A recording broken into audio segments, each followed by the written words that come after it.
तो hello and welcome guys to my YouTube channel learning creation. और आज हम बात करने वाले हैं एचटीएमएल के ट्यूटोरियल कोर्स की। तो आज हम पढ़ेंगे एचटीएमएल के बारे में। ठीक है। इसके बारे में आप हमारी वेबसाइट से भी पढ़ सकते हैं जिसका नाम है learningcreation.com। और यहाँ पे हम चालू करने वाले हैं आज अपना टॉपिक एचटीएमएल। तो क्या होता है HTML? HTML stand for the hyper text markup language. HTML जो है वो हाइपर टेक्स्ट मार्कअप लैंग्वेज का मतलब है। इसका मतलब है कि आप एक ऐसी लैंग्वेज पे काम करते हैं जो कि हाइपर टेक्स्ट और मार्कअप पे काम करती है, क्योंकि प्रोग्रामिंग लैंग्वेज नहीं है। जैसे कि यहाँ पे लिखा भी हुआ है, HTML stand for hypertext markup language is the most basic building block of the web. ये बेसिक बिल्डिंग ब्लॉक है वेबसाइट बनाने का। It defines the meaning and structure of the web content. ये वेब कंटेंट का meaning और उसका structure define करने के काम में आता है। मतलब जैसे कि बटन कोई कहाँ पे होगा, पैराग्राफ कोई कहाँ पे होगा, कितने पैराग्राफ होंगे, हेडिंग कहाँ कहाँ पे होगी, कैसी वाली हेडिंग होगी, कितने बोल्ड में होगी, कितने फॉन्ट साइज क्या होगा, इन सब के बारे में। Hypertext refer to the link that connect web pages to one another. Hypertext का मतलब होता है कि हम ऐसे लिंक जनरेट कर पाते हैं जो कि वेब पेजेस को एक दूसरे से जोड़ते हैं, either with in the single website और डिफरेंट वेबसाइट। या तो एक ही वेबसाइट के अंदर दो वेब पेजेस को जोड़ना, या फिर अलग अलग वेबसाइट के अंदर दो वेबसाइटों को जोड़ना। ठीक है। नेक्स्ट आता है व्हाट इज वेबसाइट। वेबसाइट क्या होती है? तो basically website is a collection of related interconnected web pages document with text image and videos under a single domain name like google.com, hosted on a server and accessible to anyone via internet using a web browser like Chrome और Safari। Website का मतलब होता है collection of web pages. मतलब एक web page है, उसे हम बोलेंगे वेब पेज। और कलेक्शन ऑफ वेब पेज को हम क्या बोलते हैं? वेबसाइट बोलते हैं, जो कि आपस में इंटरलिंक्ड होते हैं। तो website is a collection of related interconnected web pages document with text. ये डॉक्यूमेंट होता है जिसमें टेक्स्ट भी होगा, इमेज भी होगी, वीडियोस भी होंगी, ऑडियो भी होगी। ठीक है। और ये सब under a single domain name, एक सिंगल डोमेन के अंदर होगा, जैसे कि google.com। ठीक। होस्टेड ऑन अ सर्वर, और ये एक सर्वर से होस्ट होती है। वेबसाइट बनाने के बाद उसे हम एक सर्वर में डाल देते हैं ताकि वो एक्सेसिबल हो पाए हर किसी को, हर जगह से, इंटरनेट पर। और उसको एक्सेस करने के लिए हमें क्या चाहिए? हमें चाहिए वेब ब्राउजर, जैसे कि क्रोम या फिर सफारी। तो थ्री बेसिक पॉइंट्स क्या है वेबसाइट के बारे में? एक तो वेबसाइट बेनिफिट क्या है, मतलब तीन जो बेसिक से हैं। पहला है बिल्ड क्रेडिबिलिटी एंड ट्रस्ट। इससे क्रेडिबिलिटी और ट्रस्ट बढ़ता है। अगर आपकी बिजनेस की वेबसाइट होती है, अगर आपकी बिजनेस की वेबसाइट है, तो आपका क्रेडिबिलिटी और आपका ट्रस्ट बढ़ता है कस्टमर के प्रति।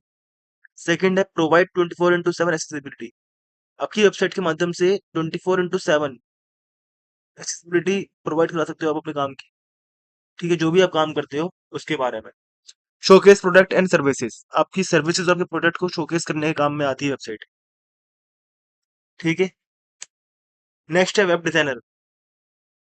वेब डिजाइनर क्या होता है? वेब डिजाइनर वो आदमी होता है जो वेबसाइट क्रिएट करने में हेल्प करता है, उसके विजुअल्स लेआउट बनाता है, उसकी लुक बनाता है, उसकी फील बनाता है, कैसी वो दिखनी चाहिए, कैसा वहाँ पे बटन होने चाहिए, बटन कहाँ कहाँ पे किस कलर के होने चाहिए, फॉन्ट साइज क्या होना चाहिए। बेसिकली अब ये मान लो जो यूजर एक्सपीरियंस और यूजर इंटरफेस पे काम करते हैं उन्हें हम बोलते हैं वेबसाइट डिजाइनर। ठीक है। ये कलर फॉन्ट ग्राफिक्स पर काम करते हैं इन द टूल, एक टूल की हेल्प से, जिसे हम कहते हैं फिग्मा या फोटोशॉप। ये कोई कोडिंग नहीं करते। ठीक है, ये डेवलपमेंट नहीं करते वेबसाइट का, ये बस वेबसाइट का डिजाइन करते हैं पेपर पेन पे, या फिर फोटोशॉप या फिर फिग्मा जैसे टूल उस पे।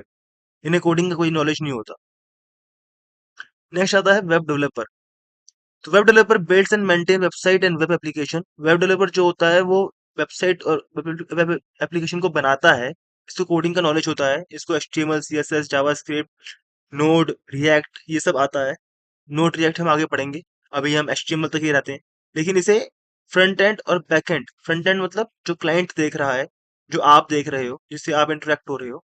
और बैक एंड मतलब सर्वर साइड लॉजिक, जो सर्वर साइड पे चल रहा है, जिससे सर्वर को इंस्ट्रक्शन मिलती है, उसको ये सब आता है, या फिर दोनों आते हैं। ठीक है। तो web developer builds and maintain website and web application. Web developer जो होता है वो बिल्ड्स और मेंटेन करता है वेबसाइट को या फिर वेब एप्लीकेशन को। वर्किंग ऑन विजुअल डिजाइन, जो कि विजुअल डिजाइन पर काम करता है, front end, server side logic, back and और बोथ या फिर दोनों पर काम करता है, फुल स्टैक जिसे कहते हैं।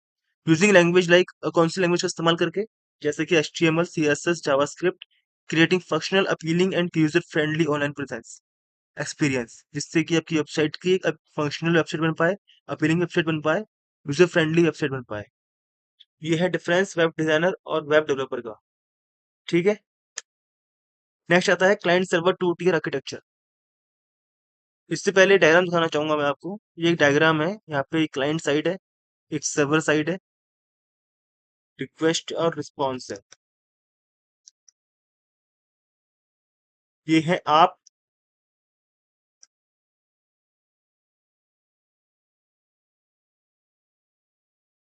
यहाँ पे, और ये हो गया सर्वर। ठीक है, तो आपने एक रिक्वेस्ट भेजी।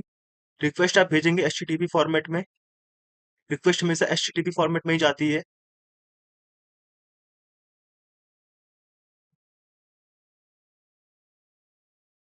और उसका रिस्पॉन्स भी एचटीटीपी रिस्पॉन्स ही आता है।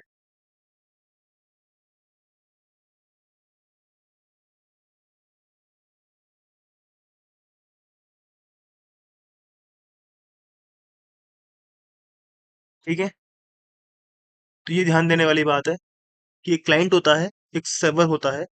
जो क्लाइंट होता है, वो जैसे आपने google.com सर्च करना है, तो आपने अपने यूआरएल पे लिखा google.com। मैं आपको दिखाता हूँ, एक मिनट। जैसे कि मान लो मैं लिखता हूँ learningcreation.com।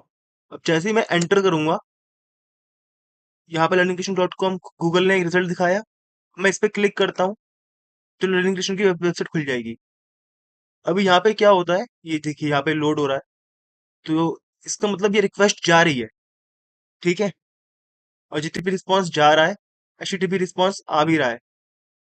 आपके नेट पे डिपेंड करता है कितनी रिक्वेस्ट कितनी देर में होती है।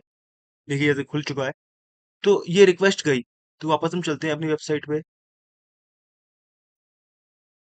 ठीक है, तो you enter a URL in the web browser and send an HTTP request. तो आपने एक यूआरएल एंटर किया और अपने एचटीटीपी रिक्वेस्ट को भेजा। सर्वर जो है, फिजिकल मशीन जो है, determines what send back as HTTP response. Server ये डिफाइन करता है कि वापस क्या भेजना है। ठीक है, server send an HTTP response as the form of JSON और एचटीएमएल फॉर्मेट। सर्वर एक रिस्पॉन्स भेजेगा या तो एचटीएमएल फॉर्मेट में, या फिर जेसन फॉर्मेट में, या फिर किसी और अदर फॉर्मेट में। और वो रिस्पॉन्स जो है, वो रेंडरिंग होगा आपके ब्राउजर पे। आया समझ? पहले आपने एक रिक्वेस्ट भेजी, पहले आपने एक रिक्वेस्ट भेजी, एचटीटीपी रिक्वेस्ट सर्वर के पास। सर्वर ने डिटरमाइन किया कि उसको वापस क्या भेजना है। उसके बाद जो उसको भेजना है उसने वो भेजा एज ए रिस्पॉन्स। या तो एचटीटीपी रिस्पॉन्स वो भेजेगा, या तो एचटीएमएल भेजेगा, या फिर जेसन की फाइल भेजेगा, या किसी और फॉर्मेट का डाटा होगा तो वो भेजेगा। और फिर वो डाटा जो उसने भेजा है आपके ब्राउजर पे यहाँ पे रेंडर होगा। ठीक है, ये काम करता है हमारा client server two tier architecture. आप एक एंटर करते हैं यूआरएल को ब्राउजर पे, जिससे कि रिक्वेस्ट जाती है। सर्वर डिटरमाइन करता है, सर्वर सोचता है कि उसको बदले आपको क्या भेजना है, उसको डिसाइड करता है। उसके बाद वो आपको एक रिस्पॉन्स भेज देता है, या तो एचटीटीपी फॉर्मेट में या जेसन के फॉर्मेट में। और वो रिस्पॉन्स जो है वो आपके ब्राउजर में रेंडर हो जाता है। तो ये था क्लाइंट सर्वर आर्किटेक्चर। अब एचटीएमएल के बारे में कुछ और बातें जाननी जरूरी है। जैसे कि stand for hyper text markup language. HTML की फुल फॉर्म क्या है? Hyper text markup language. ये एक मार्कअप लैंग्वेज है। It's a markup language to create web page. ये वेब पेज बनाने में बहुत काम आती है। An HTML element is represented by tags. HTML element जो होते हैं, उनको हम टैग से डिफाइन करते हैं। जैसे कि यहाँ पर है H1P image TD TD। The browser doesn't display the tag, it only show the content inside them। Browser tags को शो नहीं करता, वो उसके अंदर जो कंटेंट है बस वही शो करता है। ठीक है, some of the example of HTML tag are, और वो यहाँ पर है H1P images TD ऐसे करके। ठीक है, एचटीएमएल को इन्वेंट किया था 1991 में बाय टीम बर्नर्स ली ने। और उसके बाद हम देखते हैं लास्ट अपना एचटीटीपी का टेम्पलेट कैसा होता है। तो ये है एक बेसिक टेम्पलेट एचटीटीपी का, जिसमें कि एचटीएमएल से स्टार्ट होता है। तो एचटीएमएल, देन हेड टैग होगा, देन टाइटल टैग में टाइटल होता है उस पेज का, देन टाइटल क्लोज करेंगे, देन हेड क्लोज करेंगे। तो ये हो गया ओपनिंग टैग, ये हो गया क्लोजिंग टैग। फिर बॉडी का ओपनिंग टैग, यहाँ पे हमारा मैसेज है हेलो वर्ल्ड। बॉडी का क्लोजिंग टैग, और यहाँ पे HTML क्लोजिंग टैग, इसको हम देखेंगे अभी प्रैक्टिकल में अपने। आपको ध्यान देने वाली बात है कि you can write HTML code in notepad but we use code editor in the industry for better performance. आप चाहो तो नोटपैड में भी इसको ले सकती हो, इसकी कोड को, लेकिन हम कोड एडिटर ही प्रेफर करते हैं इसको लिखने के लिए, क्योंकि इसमें हमें कुछ और अच्छी रिसोर्सेज और अच्छी परफॉर्मेंस मिल जाती है। ठीक है। अब आता है फाइल एक्सटेंशन। आपको ध्यान देने वाली बात है कि जब भी आपको HTML की फाइल को सेव करना है काम करने के बाद, तो आपको डॉट HTML लगाकर ही सेव करना है। ठीक है। इससे एक्सटेंशन से पता चलता है कि वो फाइल किस तरह की है, किस टाइप की है कंप्यूटर को। अब आता है कोड एडिटर। बहुत सारे कोड एडिटर मार्केट में फ्री अवेलेबल हैं, जैसे कि VS code, sublime text, atom, notepad plus plus, etcetera. लेकिन आप चाहें तो कोई भी यूज कर सकते हैं इनमें से। तो अभी चलते हैं कोडिंग विंडो पे और देखते हैं HTML का टेम्पलेट। ठीक है। तो मैं सबसे पहले आपको दिखाता हूँ नोटपैड पे काम करके। ये मैंने खोला नोटपैड, ये मैंने खोली एक नई फाइल। यहाँ पे मैं लिख रहा हूँ HTML।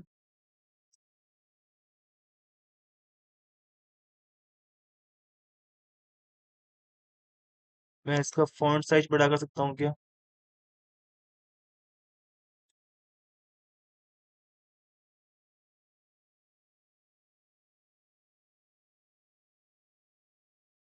ठीक है। इसको मैं यहाँ पे क्लोज भी कर लूंगा। तो ये हमारा मेन टैग होता है HTML, जिसके अंदर हम सब कुछ रैप करते हैं। सारे टैग्स इसके अंदर ही आएंगे। HTML हमारा रूट टैग हो गया एक तरह से। अब HTML डिफाइन होता है दो टैग्स में, एक हेड सेक्शन में और एक बॉडी सेक्शन में। तो मैं इसको भी ओपनिंग और क्लोजिंग टैग लगा लूंगा इसके। अब हेड टैग के अंदर आता है टाइटल टैग, जैसे कि हमने अपने एग्जांपल में देखा था। टाइटल टैग में मैं लिख देता हूँ डेमो वेबसाइट,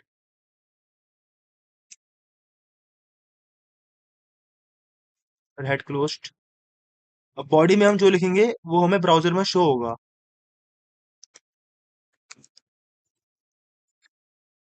हेलो वर्ल्ड। इस फाइल को हम सेव करेंगे अपना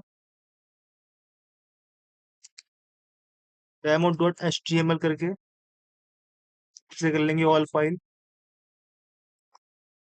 डेस्कटॉप पे सेव कर देंगे।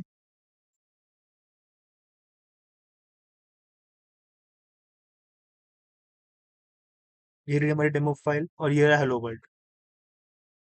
तो देखिए यहाँ पर टाइटल दिख रहा है, डेमो डेमो वेबसाइट का टाइटल दिख रहा है, और यहाँ हमारा हेलो वर्ल्ड दिख रहा है।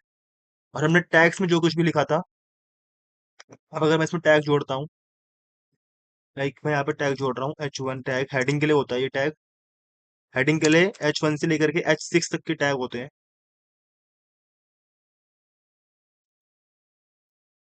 तो अगर मैं टैग जोड़ देता हूँ, तो ये टैग शो नहीं करेगा, बस कंटेंट शो होगा। ठीक है। हेडिंग बोल्ड हो गई, लेकिन टैग शो नहीं हो रहा।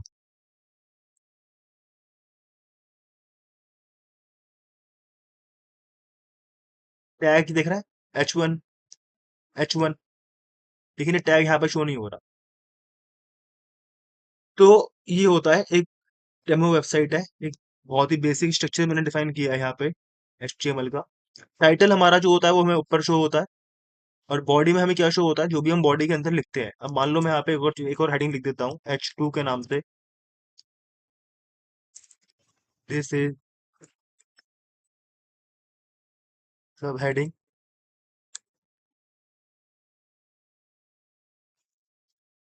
तो देखना यहाँ पे रिफ्रेश करते ही दिस इज सब हेडिंग भी आ गया। और ये क्योंकि H2 है तो H1 से छोटा है, तो इसका फॉन्ट इससे छोटा रहेगा। एग्जाम्पल के लिए हम यहाँ पे अगर हमें पैराग्राफ शो करना होता है अपने वेब पेज में, पैराग्राफ हमें शो करना होता है, तो हम पी टैग का इस्तेमाल करते हैं। अभी हम पढ़ेंगे टैक्स के बारे में, अभी बस मैं आपको दिखा रहा हूँ एक डेमो। तो मैं यहाँ पे लिख देता हूँ दिस इज अ पैराग्राफ। तो ये नॉर्मल फॉन्ट में आएगा। पेज को रिफ्रेश करेंगे तो देख पा रहे हैं आप दिस इज अ पैराग्राफ। ये नॉर्मल फॉन्ट में आया है, क्योंकि ये पैराग्राफ है तो इसका भी पी टैग से कोई वास्ता नहीं है। इसको भी हम रिफ्रेश करते हैं। देखिए हम टैग देख पा रहे हैं अपने यहाँ पे हमको सारे टैग दिख रहे हैं। H1 से पहले, H1 हेलो वर्ल्ड से पहले, H2 दिख रहा है हमें, दिस इज सब हेडिंग से पहले, पैराग्राफ टैग हमें दिख रहा है। लेकिन हमारे मेन वेबसाइट पे हमें कुछ भी नहीं दिख रहा। ये व्यू सोर्स है। ये क्या है? ये व्यू सोर्स है। इसमें अभी हम बाद में जानेंगे इसके बारे में। लेकिन हमें टैग हमें डिफाइन करने में काम में आते हैं, पर वो टैग हमें दिखते नहीं है। ठीक है, तो इतना था अभी के लिए इस वीडियो में, क्योंकि इंट्रोडक्शन वीडियो HTML का, तो इसमें इतना ही पढ़ेंगे। अगले वीडियो से हम जानेंगे कि HTML के टैग्स के बारे में, एलिमेंट्स के बारे में। तो तब तक के लिए बने रहिए, देखते रहिए लर्निंग क्रिएशन, और चैनल को सब्सक्राइब करना मत भूलिएगा। Don't forget to subscribe and like this video. और कुछ कमेंट है, कुछ सवाल अगर आपका रह जाए तो प्लीज कमेंट करना मत भूलना। क्या पार्ट आपको अच्छा लगा उससे भी कमेंट करना, और कुछ अगर आपको जानना हो, बताना हो, तो वो भी कमेंट कर सकते हैं। Thanks for watching.